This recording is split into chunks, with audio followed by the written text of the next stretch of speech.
1. My now husband and I used to travel a lot and stay in hostels.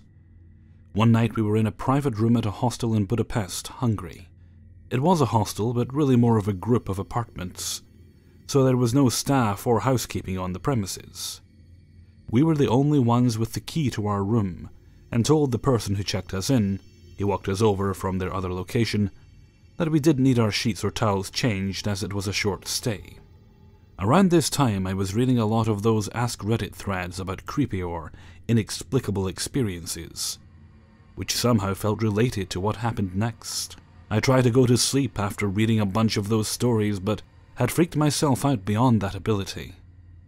Our door kept shaking in its frame, which scared me more, but I was able to write it off as the wind and fall asleep. The next morning, my husband and I left our room to go to the store.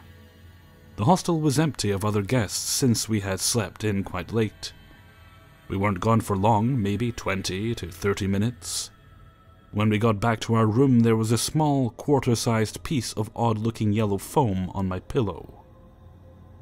It looked like something that would have come out of an old piece of furniture. But the crazy thing is, our room was brand new. There was no furniture in it that could have produced that, and nothing on the ceiling it could have fallen from. Okay, that was weird, but whatever. It was just a piece of foam, right? We laughed incredulously at it, set it on the table in the room, and forgot about the incident. Until the next day, when we again left our apartment for a while, and returned to find another piece of foam on the bed. This one was a little smaller and, oddly enough, a different color than the first one. They were both yellow.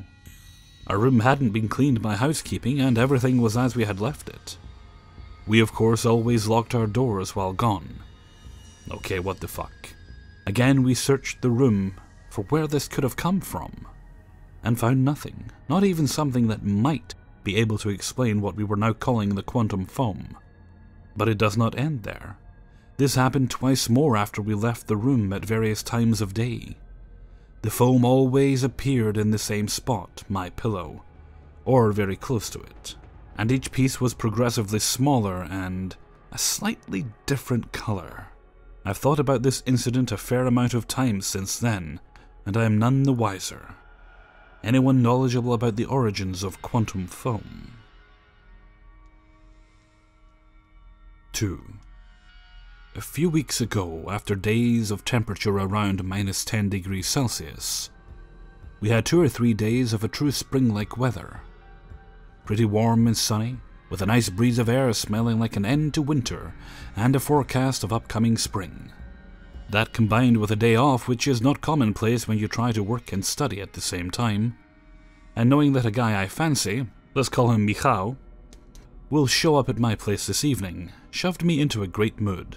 I decided to renew my city bike subscription and take one for a spin around a park nearby. Well, it's kind of a meadow in the middle of the city center, but let's call it a park. To my surprise, the city must have replaced all of the bike lanes around that park with new ones. I've only seen them on the internet. They appeared some time ago in a city somewhere in Missouri. They're the kind that change from sunlight and shine beautifully during the night with a dim blue light. Great. Also, taking a shortcut back, I've seen another new addition to the landscape. A tower that is designed to clean air around it from pollution. And there I've run into Michał. And he was there with a girl, clearly his girlfriend. Moreover, the girl was an ex-flatmate of mine. Let's call her Ania. I wanted to flee, but they've seen me and waved at me, friendly and happy. I was furious at him, but went to them, hiding my feelings. They were chill and happy to see me, and we chatted about that tower a while, and I decided that I can't handle it anymore, and rode home where I'd bury myself and try to understand what's happening, and while I thought Michał and Ania didn't even know each other. And why is he playing with my feelings? I didn't even notice that a few hours had passed, and Michał showed at my place. Shocked to see me angry, confused and not prepared to meet him. I asked about Ania. He didn't recall her ever. I even checked Facebook, and they're not friends there either. Not that it would matter. I then started to feel that there is something wrong with me. and said that I'm a bit irrational from exhaustion, work plus studies again, and proceeded to change the topic to the bike lanes, which, as it turns out, don't exist here. I really thought I'm losing my mind. Well, I'm still not sure that I'm sane. I also checked the City Bike app to see if I was in fact riding on that bike that day, and yes, the route is present there, exactly as I remember, but glowing bike lanes aren't there, I checked. I've also chatted with Ania about Michał. She was excited that I met someone and didn't even remotely look like she knew him, or try to hide something from me. Also, she didn't know anything about bike lanes or an anti-smog tower. Since then, everything returned to normality, and I'm now more curious than afraid. But the anti-smog tower is there, really. 3. This was several years ago.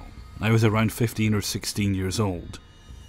Before telling the story, I need to explain how my house is built, which is where this event happened. I live in a suburban house in Mexico, in case this is somehow relevant. Up front it has an open garage and 2 car spaces, with a metal gate that you have to open manually and makes a lot of noise. Adjacent to the left of this garage there's a little garden with a concrete wall in front of it, next to the metal gate. In the middle of the garage and garden, there's an entrance door. When someone enters my house, they can find the restroom to the left, meaning that on the other side of the restroom wall is the garden. I hope I made myself clear there. Anyways, so from the living room you can see both the entrance and restroom doors. Now in the restroom, next to the sink, we had a 1-gallon fishbowl filled with earth, rocks, aquatic plants, no fish, and water filled almost all the way to the edge, seated in a safe place where it couldn't fall. Back then I was just chilling alone in the living room, looking at my phone or something. It was already night. I can't remember if all my family members were home, but I'm sure my mom was in her bedroom, and both the cars we owned then were parked in the garage. Eventually I hear a car approaching, as if it was trying to park in front of my garage. I didn't think much of it, and just kept staring at my phone. The sound from the car started to become louder, and made me lift my head and look to the windows next to the entrance door. Where the kitchen is, the windows had blinds. It started to get really loud, as if this car was coming at full speed. It got me really startled. I shrank on the couch. Then I saw high beams through the blinds coming from down to up, followed by a really loud and big crash that came from the restroom wall. It was so loud, I felt my insides shake, and I let out a big scream followed by "¿Qué pasó?" meaning what happened. My mom screamed the same phrase, and I just responded back that something happened. I ran to the entrance door and opened it, expecting to find a really graphic crash, but nothing was there. It wasn't possible anyways, since there was another wall before the garden next to the garage that had our 2 cars intact. I got utterly confused. My mom kept asking what happened, and I just said that I wasn't sure. She asked why did I scream, and I just answered back, "Did you not hear that?" She said no and asked what happened again. As I go to the restroom, I saw on the floor that our fishbowl was in broken pieces. I will say this just to be clear. It was a 1-gallon heavy fishbowl. I've tried to move that thing before, and since I'm a feeble piece of crap, I couldn't move it past 2 inches in one move. There was no one else in the restroom. I was all by myself on the first floor. I told my mom that something made the fishbowl fall. My mom answered, "Maybe it was the air." The air. I'm not an expert in physics, but I'm 100% sure that the air doesn't move 1-gallon fishbowls filled with water up to the edge. Anyways, my mom told me not to move a thing, and that she will clean it, so I don't cut a finger or something. So I was just standing there, baffled, confused with everything that happened. I was so sure I would find a crashed car in my garden, even though there was no way that could have happened, because of the concrete wall that was before the garden. I'm sure this was not a dream because my mom remembers the fishbowl being there and cleaning it up, but do take in mind that she didn't hear a thing about a crash. I had almost forgotten about this, when around 3 weeks ago I was alone in my room, and I heard as if a plane just passed over my house. Now I do live near the airport of my city, but this didn't sound, and clearly didn't feel, like a regular plane thousands of feet up in the air. It sounded as if I could touch the plane if I was standing on the roof. My window shook, but it didn't last long. It was around 5 seconds. This last event freaked me out a little bit, and made me remember the thing with the fishbowl, and has left me wondering what on earth happened. I don't think of it as something creepy, but when I start to think about it, I can't come up with an explanation. I was wondering if some of you guys can see something that I'm missing, or maybe there's a very obvious explanation I haven't thought of. Thanks a lot for reading. I would love to hear your theories. 4. The first story starts as I'm going for a walk on my lunch break, as I do every day. It's about a 20-minute walk just to de-stress and burn some calories. As I'm finishing my walk and about to actually get something to eat, a car passes me on the street and the passenger in the car waves at me as they pass, as if just realizing that they know me. The street is fairly busy, and I was near to a bus stop, so it's not like someone walking down the street was unusual. However, when this person waved at me, it wasn't like a polite wave you do just to be respectful or whatever. They waved at me as if they were like, "Oh shit, I know that guy." I thought this was strange, since I did not recognize the people in that car at all, and I had a fair glimpse of them as they passed. Fast forward to the same day after work, and I go for a walk later that night around my neighborhood. About 25 minutes into my walk, I pass by a guy who I've never seen before. Strangely, he waves at me as if he actually knows me. It's the type of wave that someone you know, but don't necessarily hang out with, would give you. I guarantee I did not know this guy, and it was not the same guy as in the car. But these both happened on the same day, and I was a bit taken aback by it. I didn't tell anyone. About a week and a half later, I suddenly remember these occurrences while I'm talking with my mom, and we're driving somewhere. I'm in the passenger seat, and decide to tell her exactly what I wrote above regarding the two guys waving at me, and that I didn't know either of them, and how it was strange that it happened on the same day. Not less than 30 seconds after I finished telling the stories, my mom and I are in the car at a stop sign. We're waiting for a car that's coming from the left to either go straight or turn right. They didn't have a stop sign. As they turn right and begin to drive past us, the driver waves at my mom and smiles. Immediately I turn and ask my mom, "Do you know who that is?" She was completely baffled and said she had no clue who that was, and she's never seen her. We both were completely dumbfounded and kind of laughing because I had just finished telling her about my two stories not even a minute before this happened. We still joke about it to this day, and have never seen any of the people involved around the neighborhood. Another story is that my brother and I were driving around the town one day, and kinda just lightly discussing glitch in the Matrix type of stuff. We both find it very interesting. We were on the topic of deja vu, and we were talking about it off and on all day. As we pulled into an In-N-Out burger and took our orders, we were recounting strange deja vu stories that we both had. We pull up to get our food after paying at the first window. Our girl greets us and begins to hand us our drinks. Look at her name tag, and her name is Deja. Huge coincidence or simulation? We both laughed our asses off in disbelief. 5. I had the weirdest day recently, where things kept seeming to happen at the wrong times. Let me explain. So I took 2 showers in the same day and blow-dried my hair afterwards, because I was doing a keratin treatment on my hair. You have to first shampoo and dry your hair, then rinse the treatment out at the end.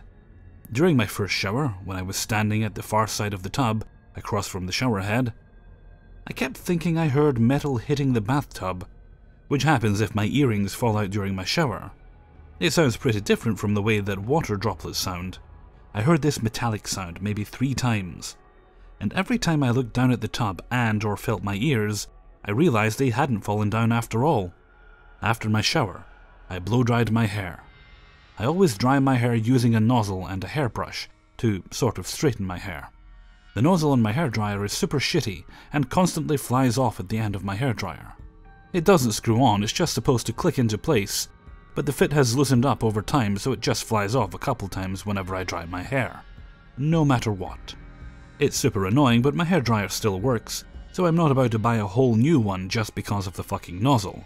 Anyway, while I was drying my hair after my first shower of the day, the nozzle of course flew off, and I watched it fall into a pile of to-be laundered clothes that were on the floor, behind where I was standing. I turned my hairdryer off and started going through the clothes to get the nozzle, but it simply wasn't there. I looked for so long. I had watched it with my own eyes fall right into the clothing pile, where it would have been just absorbed and not bounced at all. But since it wasn't in the clothes, I look around and find it inside my under-the-sink cupboard in front of where I was standing. The hinges on the cupboard broke a while ago, so one half of the cupboard is exposed. But it simply did not make sense for the nozzle to end up in there. I watched it fall backwards, not straight down, and I didn't see it bounce off the floor into the cupboard, nor would it have since it fell into clothes that would have absorbed any momentum. Fast forward to my second shower after doing my hair treatment. As I was standing right next to the shower head, rinsing my face and ears, I felt both my earrings fall down at the same time. I watched them fall into the hair catcher device I stick in my drain. It's called the tub shroom, and it's great. I muttered, oh crap, because if I don't get them out of the hair catcher carefully, they can fall right down the drain with the force of the water.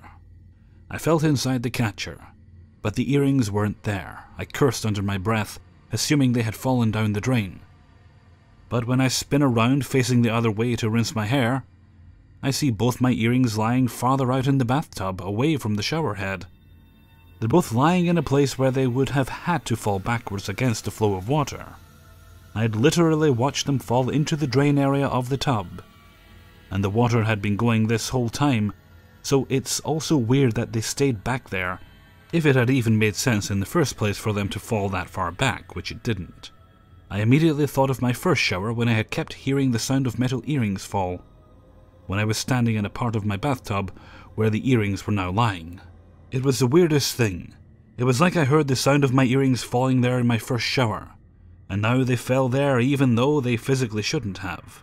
It all happened out of order and it made no sense. The weirdness continued, however, when I blow dry my hair for the second time that day. The nozzle, but of course, fell off again. But this time I watched it fall straight down into the cupboard. Only it fell literally into the exact same place that it had fallen before, when it hadn't made sense earlier because I watched it fall into the clothes that first time. I have my skincare bottles on that open side of the cupboard with the broken door, and the nozzle fell literally to the exact same place among the bottles the first and second time it happened that day. I know these events weren't super crazy or anything, but it was just a really weird day where I kept feeling like things were happening at the wrong time, or where similar events were somehow connected to and foreshadowing each other. Nothing like that has happened to me before or since that day. Strange stuff. Hey everybody, Hellfreezer here, and thank you very much for listening to 5 True Glitch in the Matrix Stories, episode 62. Thank you very much to everybody who allowed me to use their stories in this video. Okay, I'm gonna let you guys decide. Do you want more retail or hotel stories this Sunday? Or I'm starting something new. It's called Revenge is Ice Cream. Because it's sweet and best served cold. And I've been gathering stories for the past week or so on it. I've been going through like Pro Revenge, Malicious Compliance, Petty Revenge, places like that. I've been getting some good stories and the video is ready to be recorded. So I'm going to be doing it at some point in the next week or two. If you guys want it this Sunday, we can do it this Sunday. But if you're kind of used to getting the retail stories and that, we can do that this week, and I can do the revenge videos another week. I'm also, for those of you who have been asking, I'm trying my hardest, and I'm trying to get neckbeard stories. I've got some feelers out there. I'm just waiting on responses, but as always, it can take a while to put together these neckbeard stories. But I think they're generally worth the wait. So I'll get that together as soon as I'm able to. Any more information? Just a reminder, if you want get questions in for the next Q&A, there's no rush. It's going to be a couple of months away, and just let me think, a couple of months. I do 2 of those a week, 2, 4. Yeah, definitely a couple of months, maybe a little bit more. So just take your time, pop your questions in, and as like I did last time, I'll gather them, cap them, and when I'm ready to, I'll answer them. Okay, and with that, I think I'm going to head off for now. So until next time, Thank you very much for listening, and take very good care of yourselves.